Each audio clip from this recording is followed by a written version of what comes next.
आपने कभी old people को ये बोलते हुए सुना है कि हमारा जमाना कुछ और था, अब जमाना बहुत बदल गया है?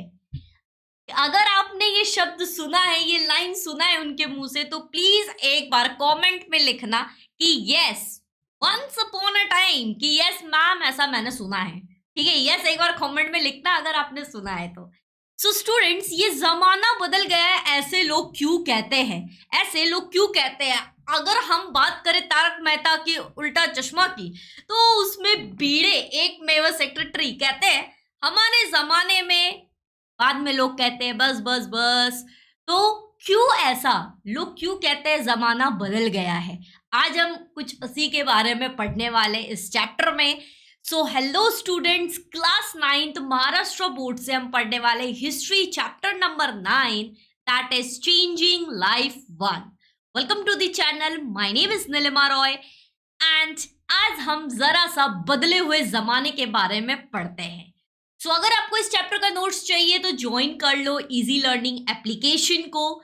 यहाँ पे आप जैसे ही डाउनलोड करोगे एप्लीकेशन, अपने लॉग इन करोगे, तो यहाँ पे साइड मेन्यू में फ्री मटेरियल दिया गया है, यहाँ पे आपको नोट्स मिल जाएगा। ऑल्सो अगर अभी तक आपने टेलीग्राम चैनल ज्वाइन नहीं किया है तो टेलीग्राम चैनल ज्वाइन कर लेना। एंड यस, अगर अभी तक अपना अटेंडेंस लाइक से नहीं किया है तो लाइक करो, सब्सक्राइब नहीं किया है चैनल को तो हिट दी बेल आइकन, सब्सक्राइब करो, सो दैट अगर जितने भी आपके यहाँ पे चैप्टर्स आएंगे, अपलोड किए जाएंगे, ठीक है, वीडियोस रिकॉर्ड किए जाएंगे, आपको वो मिलना चाहिए टाइम टू टाइम। चलो अब हम स्टार्ट करते हैं जमाने को, बदले हुए जमाने को।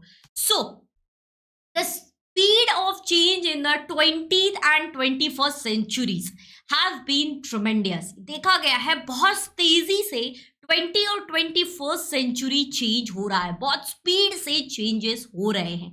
कौन से चेंजेस हो रहे हैं वो हम देखने वाले हैं। Earlier people could not imagine also कि आज के डेट में ऐसा कुछ हो भी सकता है। आने वाले 19th सेंचुरी के पीपल ज्यादा ये इमेजिन भी नहीं कर पा रहे होंगे कि ऐसा कुछ 2021 में हो भी सकता है, राइट? इसलिए वो कहते हैं कि जमाना बहुत बदल गया है। अब ऐसा कोई सोच सकता था कि उस टाइम में कि हम ऑनलाइन स्टडी कर सकते हैं? ऐसा कोई सोच सकते हैं क्या कि व्हाट्सएप के थ्रू हम एक दूसरे तक वीडियो कॉल भी कर सकते हैं, मैसेज भी कर सकते हैं? नहीं, उस टाइम में तो फोन भी नहीं हुआ करता था। तो चलो एनीवे, हम स्टार्ट करते हैं आज के इस लेक्चर को और देखते हैं कि अर्लियर फेज और इस फेज में क्या अंतर है, इस फेज में ऐसा क्या है। डॉक्टर बाबा साहेब अम्बेडकर जी ने ब्रॉड लाए इंडिया में एक्चुअली ट्रेडिशनल माइंडसेट को चेंज किया है। ओके, सी मतलब यहाँ पे कहा गया है doctor Baba Saheb Ambedkar brought about a sea change in our traditional mindset. उन्होंने समुद्र, हमारा जो सी है, समुद्र के बड़ा जितना चेंजेस लाया है हमारे ट्रेडिशनल माइंडसेट में। पहले के लोगों के सोच में अभी के लोगों के सोच में बहुत फर्क है। इन लोगों का माइंडसेट जैसे जैसे जनरेशन आगे जा रही है, लोगों का माइंडसेट चेंज हो रहा है। India he brought it about through the medium of Indian constitution. ऐसे वो लोगों को डायरेक्टली कहते हैं, लोग कोई सुनता कोई नहीं सुनता, राइट? बट इंडियन कॉन्स्टिट्यूशन में एक्चुअली चेंजेस को लिखा जाए, जो डायनेमिकली चेंज होता है वो एक्चुअली इंडियन कॉन्स्टिट्यूशन को ला करके चेंजेस उन्होंने किया है, चेंजेस हुआ है इंडिया में। पहले के लोग बहुत जजमेंटल थे, हम कह सकते हैं कि एक्चुअली ये कास्ट बेसिस पे बहुत सारे डिस्क्रिमिनेशन होते थे, रिलीजियस बेसिस पे डिस्क्रिमिनेशन होते थे। बट कॉन्स्टिट्यूशन में लिखा गया है कि यहाँ पे हम इक्वली लोगों को ट्रीट करेंगे। लॉ में लिखा गया है कि हम इक्वली लोगों को ट्रीट करेंगे, किसी को भी डिस्क्रिमिनेट नहीं करेंगे on the basis of religious, on the basis of colour, on the basis of caste, on the basis of gender. हम किसी को भी इनइक्वालिटी नहीं कर सकते हैं, किसी को भी डिस्क्रिमिनेट हम नहीं कर सकते हैं। Indian citizen living anywhere in India enjoy the right to nurture the language, script and culture। आज की डेट में कोई भी कहीं पे भी इंडिया के किसी भी कोने में है तो उनके पास पूरा ये राइट है कि वो अपने कल्चर को आगे बढ़ा सकते हैं, अपने लैंग्वेज को, अपने स्क्रिप्ट को वो लिख सकते हैं, अपने लैंग्वेज को वो स्पीक कर सकते हैं। उनके पास ये अधिकार है, ये कोई शर्म वाली बात नहीं है। उनको पूरा अधिकार दिया गया है। इवन इफ कि आज के टाइम में कहा जा रहा है कि आप अपना जो स्टेट लैंग्वेज है, आप अपना जो मदर लैंग्वेज है आपकी, उसको बोला करो। सो आपके लिए भी ये एक इंफॉर्मेशन है, आप जिस भी कास्ट रिलीजियस से बिलोंग करते हैं, आपकी जो भी लैंग्वेज है उसको बोला करो, ठीक है। इट्स मैंडेटरी, क्योंकि आगे आने वाली जनरेशन को पता चलना चाहिए हम किस कल्चर से बिलोंग करते हैं। So here comes our first topic, that is जहां से चेंजेस होना एक्चुअली शुरू हुआ है, तो वो कॉन्स्टिट्यूशन से शुरू हुआ। उसके बाद क्या क्या चीजें धीरे धीरे चेंज हुई। जैसे पहले है the institution of the family, the institution of the family. पहले के टाइम में लोग ज्वाइंट फैमिली में रहते थे। Also during the pre independence period Indian society को माना जाता था as a importance of joint family. India को कहा जाता था एज ए जॉइंट फैमिली, क्योंकि यहाँ पे सभी लोग पहले के जमाने में जॉइंट रहते थे। बट ड्यू टू आगे चल के एम्प्लॉयमेंट की वजह से, एजुकेशन की वजह से लोग आगे बढ़ते चले, लोगों का माइंडसेट बदला, लोग आगे बढ़ते चले, और आगे बढ़ने के कारण यहाँ पे क्या हो गया है, अब हो गया है यहाँ पे क्या, न्यूक्लियर फैमिलीज। जैसे इंडिया को कहा जाता है कि ये इंडिया में ऑल ओवर दी वर्ल्ड में इंडिया को कहा जाता है जॉइंट फैमिलीज। यहाँ पे इस कंट्री में जॉइंट फैमिलीज देखी जाती है, सब साथ में मिलकर के रहते हैं, चाचा मामा एवरीवन साथ में हम रहते हैं। इंडियन फैमिली को जॉइंट फैमिली कहा जाता है। बट आज के ग्लोबलाइजेशन में आप देखोगे तो ऑलमोस्ट लोग न्यूक्लियर फैमिलीज बना लिए हैं। क्यों? क्योंकि एम्प्लॉयमेंट की वजह से ग्लोबलाइजेशन आया, लोग काम करने की वजह से बाहर निकले, एजुकेशन की वजह से बाहर निकले, लोग जहां पे रहने लगे, उनकी शादी हुई, उनके बच्चे हुए, वो वहीं पे सेटल हो गए, ठीक है। तो यहाँ पे अब क्या देखा गया कि ये जॉइंट फैमिली अब न्यूक्लियर फैमिली बन गई है। जॉइंट फैमिली न्यूक्लियर फैमिली अब धीरे धीरे बनते जा रही है। साल में एक बार दो बार लोग जाते हैं अपने ग्रैंडफादर वगैरह से मिलने, या फिर ग्रैंडफादर उनके घर पे आते हैं। बट पहले वाली बात नहीं रही, पहले सब गांव में साथ में मिलके रहते थे। बट अब काम के पर्पज से ही सही, बट लोग अब न्यूक्लियर रहने लगे हैं। So next topic is your social welfare. Social welfare 14th June 1964 the government of Indian constitute the ministry of social welfare. Social welfare के लिए गवर्नमेंट ने बनाया है constitution, that is the ministry of social welfare. 14th जून 1964 को ये बना था। Social welfare में अगर हम देखने जाए ऐसा क्या होता है, तो यहाँ पे सोशल जो समाज है उनको हेल्प किया जाता है, ठीक है, उनके नीड्स एंड डीड्स पे काम किया जाता है। सोशल वेलफेयर में प्रोग्राम्स क्रिएट होते हैं। उनका मेन एम ये है कि फुल एम्प्लॉयमेंट जनरेट करना, उनका मेन एम है फुल एम्प्लॉयमेंट जनरेट करना, लोगों को हेल्थ केयर दिलवाना, एजुकेशन दिलवाना, डेवलपमेंट करना धीरे धीरे इन एवरी फील्ड में इंडियन सिटीजन्स को। तो ये मेन एम किसका है? सोशल वेलफेयर का एम है। सो आते हैं नेक्स्ट टॉपिक की तरफ, that is the scheduled caste and scheduled tribes, SC and ST। According to 1971 census, census मतलब जनगण, ठीक है, census 1971 census 22% people in India belong to scheduled caste and scheduled tribe। SC ST से almost 22% 1971 में देखा गया है कि 22% लोग बिलोंग करते हैं SC ST से।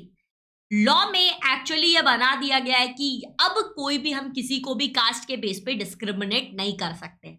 पहले इनको बहुत डिस्क्रिमिनेट किया गया था at a time of British, इस टाइम में बहुत डिस्क्रिमिनेट किया गया था, इसलिए इनके लिए लॉज लाया गया है, लॉज को प्रोविजनली इनको लाया गया है, एनेक्टेड किया गया है, ठीक है। चाहे वो एजुकेशन का स्कॉलरशिप क्यों ना हो, या फिर पार्लियामेंट में रिप्रेजेंटेशन क्यों ना हो, स्टेट असेंबलीज में रिप्रेजेंटेशन क्यों ना हो, इन सब में राइट्स मिला है scheduled caste and scheduled tribe people को। नेक्स्ट आता है आपका topic, that is the public health. लोगों के जो समाज के जो हेल्प है, पब्लिक की जो हेल्प है, उस हेल्थ है उसके बारे में, लोगों के जो जैसे ट्रीटमेंट किया जाता है, समाज को जो क्या कौन प्रॉब्लम फेस कर रहा है उसके बारे में बात की गई है। The Constitution have India states the primary duty of government to raise the people's standard of living, to assure proper nutrition and improve public health. Indian constitution में ये लिखा गया है कि क्योंकि हम इंडियन हैं, यहाँ पे सिर्फ प्राइवेट नहीं पब्लिक सेक्टर्स भी है, तो हमारा ये अधिकार बनता है कि हम लोगों की लिविंग स्टाइल हम चेंज करें। ऑल्सो लोगों को प्रॉपर न्यूट्रिशन मिलना चाहिए, प्रॉपर उनका जो हेल्थ इशू है उनको हम इम्प्रूव कर सके, हेल्थ पब्लिक हेल्थ को इम्प्रूव करना ये भी कॉन्स्टिट्यूशन में लिखा गया है। 1962 में first open heart surgery successful हुई थी in the leadership of doctor N Gopinathan at Christian Medical College Hospital at Vellore in Tamil Nadu. 1961 में पहला ओपन हार्ट सर्जरी का ऑपरेशन हुआ था और ये हुआ था क्रिश्चियन मेडिकल कॉलेज में, क्रिश्चियन मेडिकल कॉलेज हॉस्पिटल में, जो वेलोर में तमिलनाडु में आता है। यहाँ पे किनके लीडरशिप के अंदर हुआ था, तो that is doctor N Gopinath. Okay, चलो। सो मेडिकल इश्यू से अगर हम बात करें पब्लिक हेल्थ से, तो एक और होता है, एक जैसे ओपन हार्ट सर्जरी हुई वैसे ही किडनी ट्रांसप्लांट भी हुआ है। किडनी ट्रांसप्लांट 1971 में सबसे पहला सक्सेसफुल किडनी ट्रांसप्लांट हुआ था क्रिश्चियन मेडिकल कॉलेज में। डॉक्टर कौन थे, doctor Johnny and doctor Mohan Rao. Doctor Mohan Rao सबसे पहले इन्होंने क्या किया था, किडनी ट्रांसप्लांट का सक्सेसफुल हुआ था इंडिया में। एक किडनी ट्रांसप्लांट सक्सेसफुल हुआ था इंडिया में। नेक्स्ट अगर हम बात करें तो that is test tube baby. Test tube baby वो मदर जो बर्थ नहीं दे सकती है बेबीज को, ठीक है, उनके लिए जिनको डॉक्टर ने, गायनोलॉजिस्ट ने कह दिया कि आप बर्थ नहीं दे सकते by the biological natural process, तो उनके लिए लाया गया था फर्स्ट पहला ऐसा हम कह सकते हैं मदर्स के लिए सबसे पहला जो ऐसा टेक्नोलॉजीज लाया गया है बेबीज के लिए, that is the test tube baby. Test tube baby, यहाँ पे जो बेबी का जो बॉर्न हो रहा है due to the test tube technology. Okay, ये सबसे पहले सक्सेसफुल हुआ था इन दी 1978। जिस कपल्स पे किया गया था दैट किया गया था कोलकाता में, और ये टेस्ट ट्यूब बेबी के थ्रू जो बेबी आई थी उनका नाम रखा गया था क्या, दुर्गा। दैट इज उनका फर्स्ट नेम जो रखा गया था दैट वाज दी दुर्गा, क्योंकि ये एक आर्टिफिशियल, हम कह सकते हैं आर्टिफिशियल टेक्नोलॉजी के थ्रू ये बेबी दुनिया में आई थी। ओके, डॉक्टर जो इनके गाइड कर रहे थे जिनके थ्रू ये टेस्ट ट्यूब बेबी का प्लान सक्सेसफुल हुआ था, that is doctor Subhash Mukhopadhyay इनके थ्रू हुआ था एंड कोलकाता में हुआ था, बहुत ही सक्सेसफुली हुआ था और बच्चे का नाम रखा गया था क्या, दुर्गा। नेक्स्ट टॉपिक आता है दैट इज द इम्यूनेशन। हम कहते हैं हमारी बॉडी की इम्यून सिस्टम अच्छी होनी चाहिए। इम्यून सिस्टम अगर है तो हम किसी भी डिजीज से हम फाइट कर सकते हैं, ठीक है, एलर्जीज जल्दी नहीं होगी। इम्यूनेशन के लिए प्रोग्राम्स बनाया गया है इंडिया में, जैसे पोलियो, फिर उसके बाद मेल्सिस, फिर then is tetanus, then is tuberculosis TB, that is diphtheria, फिर हो गया आपका वोपलिंग कफ, ठीक है, जो कफ होते हैं गले में जो खराश होती है वो। तो ये सब होता है due to the immunization. Immune system के कारण ये होता है। इम्यून सिस्टम अगर वीक है तो फिर ये ज़्यादा प्रॉब्लम होता है। जैसे अगर हम कहने के लिए जाए, कोविड के टाइम में कहा जाता था कि आप अपना इम्यून सिस्टम अच्छा करो, काढ़ा पियो, ठीक है, तो क्योंकि वो कोविड पेशेंट जिनको कोविड होता था वो कौन जल्दी ठीक हो जाते थे, तो वो रिकवर कर जाते थे, तो जिनका इम्यून सिस्टम स्ट्रांग था। तो अगर आपका इम्यून सिस्टम स्ट्रांग होगा तो आप किसी भी डिजीज से जल्दी फाइट कर पाओगे। ओके, सो स्टूडेंट्स, अगर आप ऐसे ही मजेदार पीपीटीज के थ्रू अच्छा क्वालिटी एजुकेशन के थ्रू पढ़ना चाहते हैं तो क्लास 9 स्टूडेंट आप ज्वाइन कर सकते हैं विक्ट्री 2.0 एमएच बोर्ड के लिए है ये।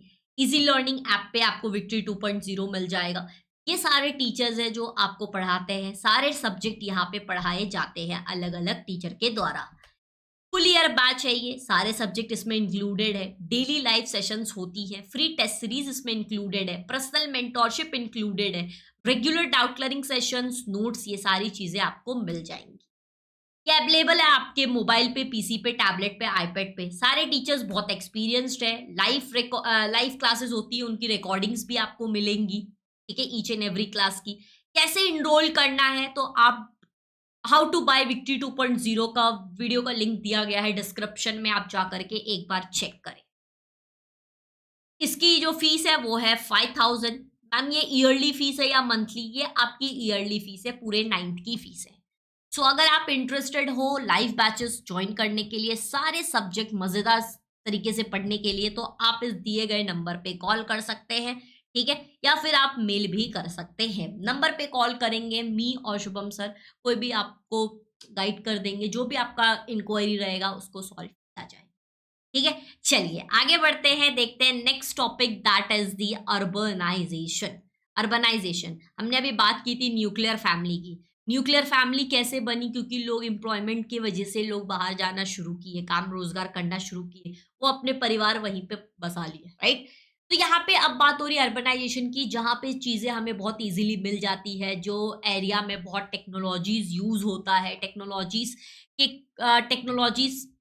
फैसिलिटीज बहुत अच्छा है उस एरिया में, that is the urbanisation.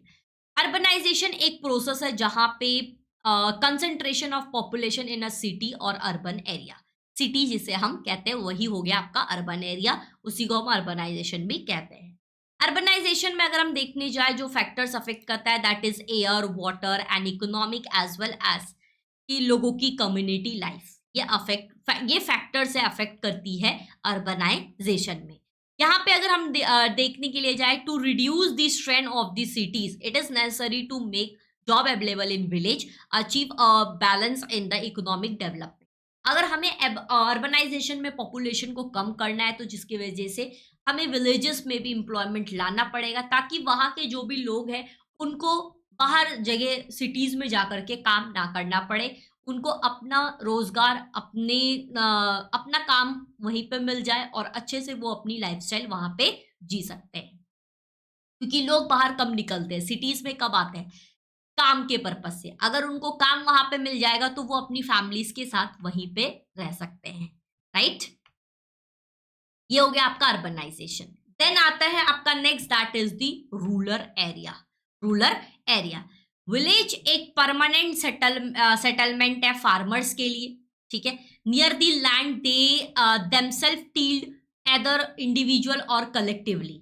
Village एक ऐसा जगह है जहां पे एक्चुअली फार्मर्स, विलेज इसलिए कहते हैं क्योंकि वहां के लोगों के लिए सबसे पहला काम जो मिलता है वो फार्मिंग से रिलेटेड मिलता है, राइट।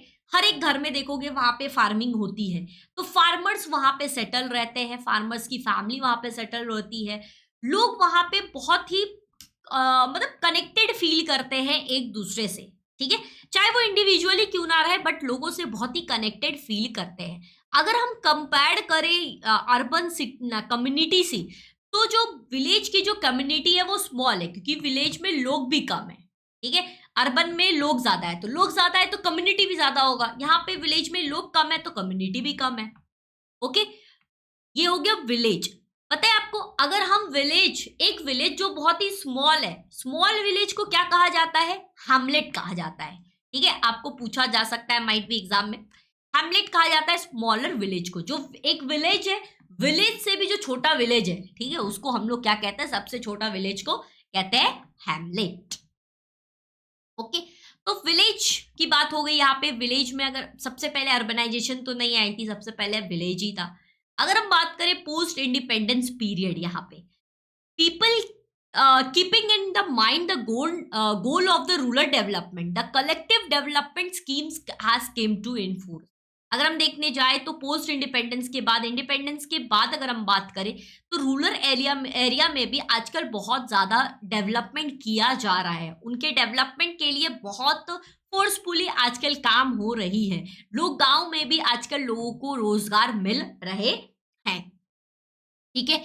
यहाँ पे प्लान्स किया जाता है इम्प्रूविंग दी फार्मर टेक्नोलॉजी से रिलेटेड, ऑल्सो एरिगेटेड लैंड कैसे इम्प्रूव करे, उस एरिगेटेड लैंड कैसे इम्प्रूव करे, इंक्रीज करे, उसके लिए प्लान्स की जा रही हैं। वहाँ पे एजुकेशन और एजुकेशन की फैसिलिटीज कैसे लाया जाए, ये गवर्नमेंट से प्लान किया जा रहा है। ठीक है, टू अचीव दिस, ये सब अगर हमें अचीव करना है, जो इरिगेटेड लैंड है उसको और इंक्रीज करना है, ठीक है, फार्मर्स के टेक्नोलॉजीज को इंक्रीज करना है, एजुकेशन को इंक्रीज करना है, तो यहाँ पे हमें ग्राम पंचायत, पंचायत समिति, जिला परिषद, ये सब को पावर देना पड़ेगा, ये सब अथॉरिटी को पावर देना पड़ेगा, सो दैट ये गांव के पीपल को, गांव के लोगों को क्या कर सके, हेल्प कर सके, क्योंकि यहाँ पे डिस्ट्रीब्यूशन चलता है हमारे इंडिया में। ओके, नेक्स्ट टॉपिक है आपका चेंजिंग इकोनॉमिक लाइफ। लोगों की इकोनॉमिक लाइफ कैसे चेंज होना शुरू हुई थी। मेजोरिटी ऑफ जो विलेजेस है वो डिपेंड करते हैं फार्मिंग पे। फार्मर्स प्रोड्यूस करते हैं जो भी ग्रेन्स, जो भी हम कह सकते हैं क्रॉप्स जो वो प्रोड्यूस करते हैं, वो अलग अलग जगह पे डिस्ट्रीब्यूट होता है। ठीक है, फार्मर्स जो प्रोड्यूस करते हैं वो होलसेलर्स को जाकर के सेंड करते हैं, तो उनको एक क्या मिलता है, पेमेंट रिसीव होता है। रूरल एरिया में जो पीपल एंगेज्ड है वो एग्रीकल्चर में है और ऑक्यूपेशन में, जैसे हेयरिंग वगैरह जो होता है, काव गोट, ये सब का, इन सब में लोग क्या है, एंगेज्ड है। अर्बन सिटी में आप देखोगे कि लोग सर्विस सेक्टर में एंगेज्ड है। कोई भी जगह आप चले जाओ वहां पे लोग सर्विस सेक्टर में इंगेज्ड है। बट जो गांव के लोग रूरल एरिया में है, वहां से ग्रेन हो, क्रॉप्स हो, जो भी प्रोड्यूस हो करके बाहर जा रहा है। मान लो कि राइस, अगर हम बात करें वीट की, ठीक है, तो वीट पहले क्या हो रहा है, गांव में प्रोड्यूस हो रहा है, राइट, फार्मर्स के द्वारा। उसके बाद जैसे ये आशीर्वाद आटा, इसके पास ये कंपनी के पास जा रही है, ये कंपनी अपना लोगो लगा करके आशीर्वाद आटे को सेल कर रही है। तो जो भी आशीर्वाद कंपनी में काम कर रहे हैं, उनमें लोगों को रोजगार मिला है। आशीर्वाद कंपनी ये कहाँ पे, अर्बन एरिया में है, तो इसमें लोगों को रोजगार मिला है, लोगों को एम्प्लॉयमेंट मिला है। तो जो लोग भी इस फैक्ट्री में काम कर रहे हैं, इस इंडस्ट्री में काम कर रहे हैं, वो सर्विस सेक्टर में आ जा रहे हैं। बट जो जहां पे वीट प्रोड्यूस हो रहा है, दैट इज द फार्मर, वो फार्मर है। ओके, तो ऐसे काम चलता है। सिर्फ ऐसा नहीं है कि सिर्फ सर्विस सेक्टर में ही काम हो, सर्विस सेक्टर भी डिपेंड है कहीं ना कहीं एग्रीकल्चर पे। हम जो भी खाते हैं, जो भी मतलब कुछ भी चीजें हम अगर खाते हैं या फिर जो कपड़े पहनते हैं, ये जो टेक्सटाइल इंडस्ट्री, ये भी कहाँ पे, जहां से प्रोडक्शन होता है वहीं पे डिपेंड है। प्रोडक्शन ही नहीं होगा तो कैसे काम होगा, राइट। तो फिर ये टेक्सटाइल कैसे काम चलेगा, जहां पे थ्रेड्स बनेगा ही नहीं, थ्रेड्स आएगा ही नहीं, तो कहाँ से बनेगा, right. Okay, so this is the changing economic sector. Next होते हैं आपका, that is the rural development. 1961 में 82% जो पॉपुलेशन है वो विलेजेस में सेटल थे। 71% पीपल जो थे 1971 में 80% जो पीपल थे वो अर्बन एरियाज में थे। ऑलमोस्ट देखो 1961 में 82% पीपल कहाँ पे, विलेजेस में। 1971 में 80% पीपल कहाँ पे थे, गांव में। तो धीरे धीरे गांव में लोग कम हो रहे थे, धीरे धीरे गांव में लोग कम हो रहे थे। बट हमें कहीं ना कहीं गांव को भी डेवलप करना है। There are the major challenges with the reference to the rural development, namely economic development, social needs and also finally bringing the change in attitude. लोगों के एटीट्यूड को अब चेंज करना है कि अब हम सिर्फ अर्बन एरियाज में ही नहीं, हम रूरल एरियाज में भी रह सकते हैं, वहां पे भी डेवलपमेंट के लिए काम कर सकते हैं। ठीक है, अर्बन एरियाज में पॉपुलेशन ज्यादा है तो हमें रूरल एरिया में शिफ्ट करना ही। ओके, चलो नेक्स्ट टॉपिक आता है social needs and facilities. Social needs and facilities, public के लिए जो फैसिलिटीज दी गई है, पब्लिक की जो नीड्स है उसके बेसिस पे जो फैसिलिटीज दी गई है, उस पब्लिक के को जो फैसिलिटीज मिलती है वो हाइजीन और हेल्थ केयर फैसिलिटीज दी जानी चाहिए। ये सबसे पहला प्रायोरिटी है किसी भी गवर्नमेंट सर्विस का। ठीक है, हाइजीन एंड हेल्थ केयर। सो यहाँ पे रूरल एरियाज में जिला परिषद एस्टेब्लिश हुआ था 1962 में। न्यूट्रिशन डाइट स्कीम्स लॉन्च हुई थी 1970-1971 में। रूरल वाटर सप्लाई स्कीम्स भी स्टार्ट हुआ था। लोगों को पाइप्स, मतलब रूरल वाटर सप्लाई स्कीम्स हो गया कि लोगों को पाइप के थ्रू वेल से पानी नहीं ले जाना है। अब वेल के थ्रू पाइप लगा दिया, लोगों के घर घर तक पानी जाएगा। 1971 से 1977 यहाँ पे स्मॉल स्मॉल डैम्स बनना शुरू हुए। आप देखोगे जो राजस्थान में, वहां पे पानी बहुत कम था, ठीक है। वाटरमैन जिनको किसको कहा गया है, डॉक्टर राजेंद्र प्रसाद को कहा गया है, ठीक है। डॉक्टर राजेंद्र शर्मा उनको कहा गया है। तो वहां पे क्या देखा गया कि छोटे छोटे डैम्स क्रिएट हुए हैं, ओके, लोगों के लिए। तो ये सारी फैसिलिटीज आना शुरू हुई आफ्टर इंडिपेंडेंस। नेक्स्ट आता है आपका, that is the rural area में इलेक्ट्रिफिकेशन। रूरल एरिया में इलेक्ट्रिसिटी। तो रूरल एरिया में इलेक्ट्रिसिटी एस्टेब्लिश हुई थी, एस्टेब्लिश करने के लिए कॉर्पोरेशन बनाया गया था जिसका नाम है रूरल इलेक्ट्रिफिकेशन कॉर्पोरेशन। 1969 में ये डेवलप हुआ था। इलेक्ट्रिसिटी सबसे पहले इसेंशियल है, सबसे पहला डेवलपमेंट का रास्ता है रूरल एरिया में। गांव में पहले आप देखोगे इलेक्ट्रिसिटी नहीं था, बट गांव के डेवलपमेंट के लिए सबसे पहले इलेक्ट्रिसिटी ही लाया गया है। इलेक्ट्रिसिटी रहेगा तभी डेवलपमेंट हो पाएगा, ठीक है। मशीन्स आएंगे, टेक्नोलॉजीज आएंगे, तभी तो यूज होगा, ओके। इलेक्ट्रिसिटी में हम जो इलेक्ट्रिसिटी है उसके थ्रू हम क्यों जरूरी है, तो सबसे पहले हम जो फूड्स वगैरह है उसको प्रिजर्व रख सकते हैं।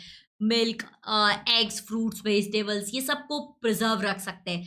फर्टिलाइजर्स को हम फर्टिलाइजर्स प्रोजेक्ट्स को रन कर सकते हैं, ठीक है, टेक्नोलॉजीज के थ्रू, मशीन्स के थ्रू।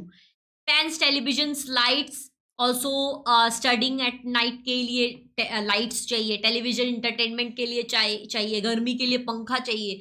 ये सब चीज के लिए जरूरी क्या है, इलेक्ट्रिसिटी। ये सब चीजों के लिए जरूरी है इलेक्ट्रिसिटी। नेक्स्ट टॉपिक आता है, that is the industrial development. Village industries planning commission committee ने हेल्प किया था कि हम रूरल एरियाज में भी इंडस्ट्री को डेवलप करेंगे। 1972 में 1,06,000 पर्सन को एम्प्लॉयमेंट दी गई थी under this scheme, that is the in village industry planning commission schemes के कमिटी के अंडर। कि विलेज में लोगों को, इतने लोगों को विलेजेस में रोजगार मिला था, ठीक है, एम्प्लॉयमेंट मिला था। जैसे ही रिकॉग्नाइजेशन होती है, वर्क डन होती है फील्ड में, फील्ड ऑफ एजुकेशन, UNESCO ने अवार्ड दिया था किसको, that is Maharashtra, spread of literacy to Maharashtra 1972 में। एजुकेशन के फील्ड में, ठीक है, एजुकेशन जो ग्रो किया है महाराष्ट्र को UNESCO ने अवार्ड दिया था 1972 में, क्योंकि यहाँ पे लिटरेसी रेट क्या हो रही थी, ग्रो हो रही थी, और एजुकेशन फील्ड वर्क कर रहा था। एजुकेशन का फील्ड में लोग ग्रो कर रहे थे, बच्चों को एजुकेशन क्वालिटी मिल रही थी, लोग एजुकेट हो रहे थे, इसलिए महाराष्ट्र इसमें सबसे ज्यादा प्रोग्रेस में था, इसलिए महाराष्ट्र को मिला था 1972 में ये अवार्ड बाय द UNESCO। तो यहाँ पे आपका चैप्टर होता है दी एंड। अगर अभी तक आपने चैनल को सब्सक्राइब नहीं किया है तो सब्सक्राइब कर ले, टेलीग्राम को ज्वाइन कर लो, टेलीग्राम का लिंक यहाँ पे दिखाया गया है, ऑल्सो डिस्क्रिप्शन में भी है। वीडियो पसंद आया हो तो लाइक करना, आपको भी ये जमाना, ये जो चेंज हुआ है ये अच्छा लगा है तो कमेंट में लिखना यस। एंड जो भी आपको लगता है वीडियोस में पसंद आया है, आपको जो अच्छा लगा है, आप अपना कमेंट लीव कर सकते हैं। And thank you so much for watching this video. किसी एक दोस्त को ये वीडियो ज़रूर शेयर करना। अगर आप भी ज्वाइन करना चाहते हो लाइव बैचेस में तो आप ज्वाइन कर सकते हो, कॉल कर सकते हो इस दिए गए नंबर पे, एल्स आप डायरेक्टली भी ज्वाइन कर सकते हैं। Thank you so much.